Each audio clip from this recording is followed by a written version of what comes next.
आज हम लोग बात करने वाले हैं आज्ञा चक्र के बारे में। ये जो हमारा छठा चक्र होता है, ये जागृत हो जाने के बाद होने क्या वाला है। ये जागृत कैसे और कब होता है। आज्ञा चक्र सिद्ध यानी कि परमानेंट एक्टिवेट हो जाना और आज्ञा चक्र जागृत हो जाने में क्या अंतर है। ठीक है, आज्ञा चक्र की क्या स्पेशल पावर्स होती हैं, इन सब के बारे में हम गहराई से जानने वाले हैं। जय माता दी आप सभी को। यू आर वॉचिंग माँ आदिशक्ति मेडिटेशन केंद्र एंड हम सबके छोटे से प्यारे से चैनल में आप लोगों का हार्दिक स्वागत है। देखो, बहुत सारे लोग मेरे साथ जुड़े हुए हैं, मेडिटेशन की क्लासेस ले रहे हैं, अपना आज्ञा चक्र खोलने की प्रैक्टिस कर रहे हैं। आज्ञा चक्र खोलना तो एक पॉइंट आता ही है, आज्ञा चक्र लोगों को एक्टिवेट हो भी जाता है। अब उसकी क्या कंडीशंस होती है, पहले हम इसकी बात कर लेते हैं। तो उसकी कंडीशन होती है कि आपकी जो कुंडलिनी है, आप जानते होंगे कुंडलिनी शक्ति के ऊपर मैं एक एक चक्र के ऊपर डीप में जाके आपसे बातें करने वाला हूं। हम लोग शुरू करेंगे मूलाधार से, लेकिन क्योंकि आज्ञा चक्र एक बहुत इंटरेस्टिंग चक्र है, आप सब लोग इसमें बहुत इंटरेस्टेड होते हो, तो इसलिए पहले मैंने सोचा कि आपको आज्ञा चक्र के बारे में बता के थोड़ी सी एक्साइटमेंट आपके अंदर जगा दूं, ताकि जब आप पूरे चक्र की सीरीज देखो तो आप चक्र को गहराई से जान सको। आज्ञा चक्र जो है हमारा, ये हमारा छठा चक्र है, यानी कि हमारे थर्ड आई बोलते हैं इसको। आप सब जानते हो हमारी बॉडी के अंदर 5 सेंसेस होती है, जैसे कि टच, ठीक है, सुनना। ऐसे एक सेंस है हमारा थर्ड आई भी, ठीक है, इसको छठी सेंस कहा जाता है। ये हमारी एस्ट्रल वर्ल्ड में इसको बोला जाता है। वैसे आमतौर पर जनरली 5 ही सेंसेस आपको बताई जाती है। ठीक है, अब देखो, मैं आगे जब डीप में इसके अंदर जाऊं तो मैं आपको बता दूं कि एक तो कंडीशन ये होती है कि जब आप जहां पर ध्यान करते हो तो आपकी कुंडलिनी आज्ञा चक्र पे पहुंच जाती है। ठीक है, वैसे तो इस गले वाले चक्र को उठा पाना, यहां तक ले जाना पाना थोड़ा सा मुश्किल होता है। ठीक है, बट राइट एडवाइस के साथ आप इसके साथ ऐसा पहुंचा सकते हैं। ठीक है, मेरे साथ बहुत लोग जुड़े हैं और वो स्ट्रगल करते हैं इस चक्र को ओपन करने में, बिकॉज इसके बाद यहां तक जाना थोड़ा मुश्किल होता है, क्योंकि इस वाले में ना बहुत लोड पड़ता है, और ये जो हमारा वोकल वाला चक्र होता है, वाणी वाला, विशुद्धि, इसमें थोड़ा समय एक्स्ट्रा लग जाता है। अब देखो, अगर मैं आगे आपके पास जाऊं, हमारा जो नेक्स्ट चीज कि भाई आज्ञा चक्र पे कुंडलिनी है, दूसरी चीज क्या है, दूसरी चीज क्या है कि हमारे ना यहाँ पर कुछ लेयर्स जमी हुई हैं, 5। इन 5 लेयर्स को पिघलाना भी जरूरी होता है। अब जरूरी नहीं है कि पांचों के पांचों पिघल जाएं तब आपको दिखे। जब वो धीरे धीरे मेल्ट हो रही होती है, विजुअल्स आने लगते हैं। अब मेरी जो ऑनलाइन मेडिटेशन की क्लासेस होती हैं, उसमें मैं लास्ट के 10 मिनट लोगों को देखने की प्रैक्टिस कराता हूं, और तब सिर्फ वो लोग नहीं देखते जिन लोगों के पांचों लेयर्स क्लियर है, वो भी देख पाते हैं जिनकी 4 लेयर क्लियर है, या 3 लेयर क्लियर है, या 2 लेयर क्लियर है। लेकिन ये है कि उनको उतना क्लियर नहीं, लेकिन कुछ कुछ चीजें दिख रही होंगी। दिखता क्या है, इसके बारे में ही बात कर लेंगे। फिलहाल एक ये मैंने पॉइंट आपको बताई, 2 कंडीशंस आपकी फुलफिल होनी चाहिए। अब भाई देखो, परमानेंट आज्ञा चक्र एक्टिवेट हो गया है, मैं अगर आपको बताऊं तो ये क्या है, और आज्ञा चक्र एक्टिवेट हो गया है, सिर्फ इन दोनों में क्या डिफरेंस है। देखो, चक्र की सिद्धि हो जाने का मतलब है कि वो चक्र अब कभी भी बंद नहीं होगा, यानी कि आपके आज्ञा चक्र कभी बंद नहीं होगा, चाहे कुछ भी हो जाए।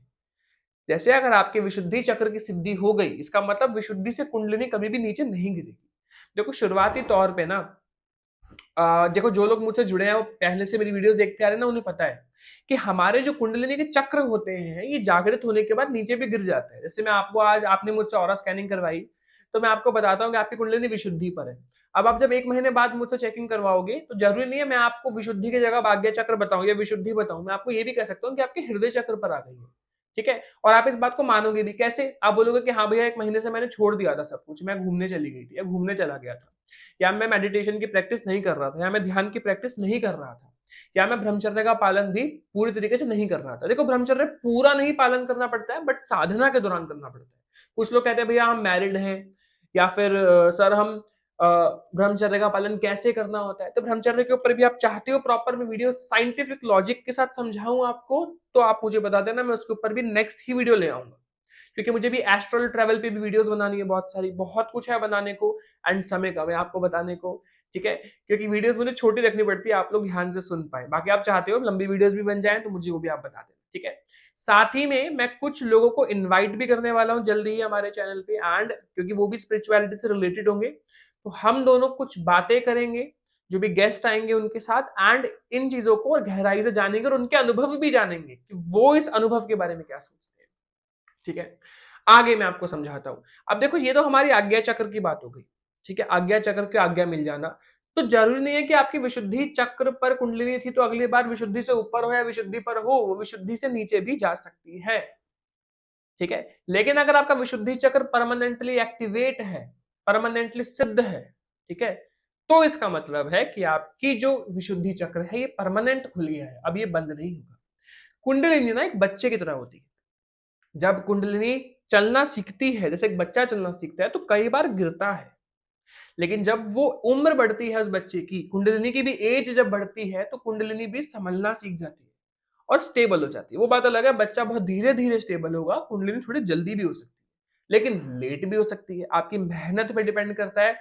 आपके आपको पता है, हम लोग कहते हैं ना हेरिडिटरी एंड एवोल्यूशन के बारे में पढ़ते हैं, जेनेटिक्स के बारे में पढ़ते हैं कि अगर डैड जो हमारे हैं वो स्टडीज में थोड़े कमजोर थे तो हमारा भी वो सेम पैटर्न चलता आ रहा है। अगर वो स्पोर्ट्स में अच्छे थे, उनकी ड्राइंग अच्छी थी, तो वो जीन्स हमारे में भी आते हैं, हमारी भी ड्राइंग एंड क्रिएटिविटी अच्छी होती है।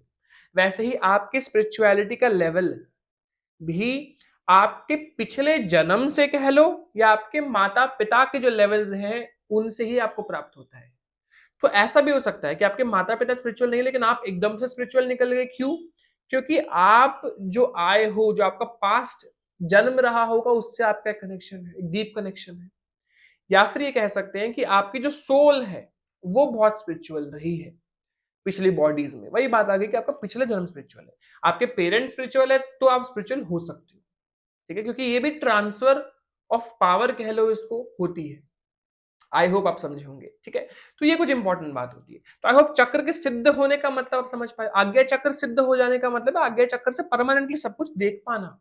कितने सारे लोग हैं ऐसे, आज्ञा चक्र से देखना शुरू करते हैं, 2 दिन दिखता है, 3 दिन दिखता है, चौथे दिन नहीं दिखता है। अब इसके बहुत से कारण हो सकते हैं। कैसे? देखते देखते नेगेटिविटी बहुत ज्यादा एब्जॉर्ब कर लिया आपने और इसको क्लीन नहीं किया, क्लीन करने का मेथड नहीं आता। इसलिए चीजों को सीखना बहुत जरूरी है। जब तक आप चीजों को नहीं सीखोगे, जब तक आप चीजों को नहीं ग्रास्प करोगे, तब तक आप आगे नहीं बढ़ पाओगे। तो नॉलेज बहुत जरूरी है इस फील्ड में।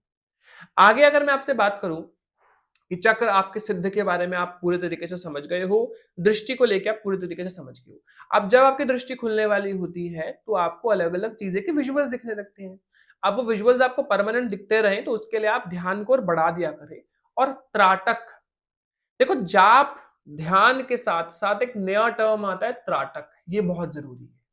अब आपको जाप करना कितना चाहिए? देखो सिंपल सी बात है कि अगर आप 1 घंटा पूरे दिन में टोटल दे रहे हो, पूरा दिन में टोटल, यानी कि ऐसा नहीं कि 1 घंटा लगातार बैठ रहे, सपोज आप 20 मिनट सुबह बैठ गए, 20 मिनट आप शाम को बैठ गए, आपके 40 मिनट हो गए। ठीक है, और 20 मिनट आप बैठ गए रात को, या 30 मिनट सुबह बैठ गए थे, अब 30 मिनट रात को, शाम को थोड़ा सा हमने समय दे दिया। तो टोटल अगर आप 1 घंटा मिलाकर दे रहे हो, 60 मिनट अगर आप दे रहे हो, तो कम से कम आप 15 से 20 मिनट ध्यान को दे। ठीक है, और अगर आप 15 से 20 मिनट ध्यान को दे रहे हो तो कम से कम 2 से 4 मिनट आप त्राटक को दे। त्राटक ना कुछ नया नहीं है कि आप बोलोगे आपने सिर्फ मेरे मुंह से सुना है। त्राटक एक टर्म है, ये एक योगा का, एक कंसंट्रेशन करने का, अपने बॉडी की ऊर्जा को संतुलित करना, कंसंट्रेट करना किसी एक पॉइंट पर, इस चीज को दर्शाता है, इस चीज को समझाता है। आपकी कंसंट्रेशन की पावर बढ़ती है। बचपन में सुना होगा ना, पेरेंट्स कहते थे कि पेन की टिप को देखो आंखें मजबूत होती है, पेंसिल की टिप को देखो आंखें, आई स्ट्रांग होती, चश्मा नहीं लगेगा। तो यही एक टर्म है त्राटक। अब हमारे स्पिरिचुअलिटी में त्राटक ना आप डॉट पे भी कर सकते हो। ज्योत यानी कि अग्नि की जो लौ जलती है, दिया पर, कैंडल पर, लाइट पर भी त्राटक किया जा सकता है। लेकिन मैं आपको एक बेस्ट मेथड बताता हूं, क्योंकि आप चाहते हो आज्ञा चक्र अगर खोलना, तो आप अपने इष्ट की ऐसी फोटो ले आओ जिसमें उनका थर्ड आई है। सपोज अगर मेरे इष्ट शिवा है तो मेरे को शिव की बहुत इजी से, एक बहुत इजीली पिक्चर मिल जाएगी उनकी थर्ड आई की, और मैं उनकी फोटो को बिल्कुल अपने आईज के पैरेलल रख दूंगा। ठीक है, to avoid parallax. Parallax physics का टर्म है, इसके बारे में बाद में जानेंगे। फिलहाल मैं आपको समझा देता हूँ कि बिल्कुल आंखों के ना सामने ही आपकी फोटो होनी चाहिए। ऐसे नहीं कि फोटो का पैसा देख रहे हो, ऐसे नहीं कि फोटो का पैसा देख रहे हो, आंखों के बिल्कुल सामने। तो जब वो फोटो आपके सामने होंगी, उनकी थर्ड आई पर आपको एकदम ध्यान से देखना होगा। और मुझे लोग बोलते हैं, अब ऑब्वियसली देखो, मुझे लोग व्हाट्सएप पे जरूर टेक्स्ट करते हैं मेरी टीम को। अब आप वो कह लो कि जो ऑरा स्कैनिंग कराते हैं मुझसे, वो भी जब बात करते हैं अपॉइंटमेंट के थ्रू, हमारा जो ऑनलाइन अपॉइंटमेंट होता है, तो वो मुझे बताते हैं कि भैया हम जब त्राटक करते हैं तो मुझे ब्लर दिखता है आसपास, आसपास, ब्लर ही दिखेगा आपको। ये एक अच्छा पॉइंट है, अगर आपको ब्लर दिख रहा है आप सही त्राटक कर रहे हो। आपको उनकी थर्ड आई पे कॉन्सेंट्रेट करना है, 2 मिनट के लिए देखना है, देखना है, देखना है। आंखों से आंसू भी आएंगे, आसपास की चीजें ब्लर भी होंगी एंड आपको अच्छा लगेगा बहुत। आपको अलग अलग विजुअल्स भी दिख सकते हैं। जब आप त्राटक करते हो तो आप दृष्टि का खुली आंखों से इस्तेमाल करना सीखते हो। ठीक है, कंसंट्रेशन जब आपका बढ़ता है तो कुंडलिनी संतुलित होती है, कुंडलिनी प्रॉपर खड़ा होना सीखती है, कुंडलिनी मजबूत होती है। कुंडलिनी के भी पता है 5 एलिमेंट है, और पांचों एलिमेंट को आप गहराई से जानोगे ना, अर्थ एलिमेंट है, फायर एलिमेंट है, वाटर एलिमेंट है, ऐसे ही 2 और एलिमेंट है हमारे। ठीक है, भगवान से याद मैंने सबको करा रखा है, भ से भूमि, गा से गगन, वा से वायु, आग से अग्नि और ना से नीर यानी कि जल। ठीक है, पांचों की ऊर्जा जागृत होती है, संतुलित होती है आपकी, तब जाके आप समझ पाते हो। वरना कुंडलिनी जागृत करते वक्त आधे लोगों का स्वभाव बिल्कुल शांत हो जाता है, आधे लोगों का क्रोध ऊपर बढ़ जाता है, आधे लोगों को जमीन से ज्यादा जुड़ जाते हैं, उन्हें ज्यादा कुछ लग्जरी नहीं पसंद, उन्हें बस साधारण सा जीवन जीना है, जमीन पे सोना है, ना भूख लगती है ना प्यास लगती है। ठीक है, कुछ लोगों का मन होता है कि मैं छोड़ छाड़ के सब चला जाऊं। ये कुंडलिनी आपके अनबैलेंस हो रही होती है। अभी आपकी कुंडलिनी के कभी कोई तत्व ऊपर जा रहा है, कभी कोई तत्व ऊपर जा रहा है, कभी कोई तत्व नीचे जा रहा है, कभी कोई तत्व नीचे जा रहा है। तो इन पांचों तत्व को संतुलित रखना है। 1 घंटा जाप कर रहे हो, 15 से 20 मिनट आप ध्यान पे देंगे, 2 से 4 मिनट त्राटक में देंगे, you are all set and good to go. ये हमारे पूरी science with logic with complete explanation आपके आज्ञा चक्र की वीडियो।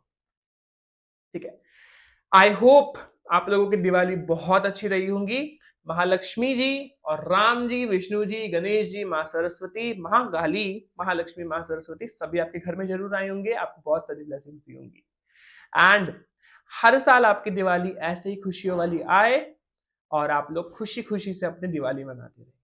बाकी आप लोग अगर अपॉइंटमेंट चाहते हैं, मेरे से बात करना चाहते हैं, वीडियो कॉल पे फोटो से स्कैनिंग कराना चाहते हैं, मेडिटेशन की ऑनलाइन क्लासेस ज्वाइन करना चाहते हैं, नंबर आपके स्क्रीन पे होगा, आप जुड़ सकते हैं। जय माता दी आप सभी को। Thank you so much for watching this video. Om Vaishnavi, जय श्री राम।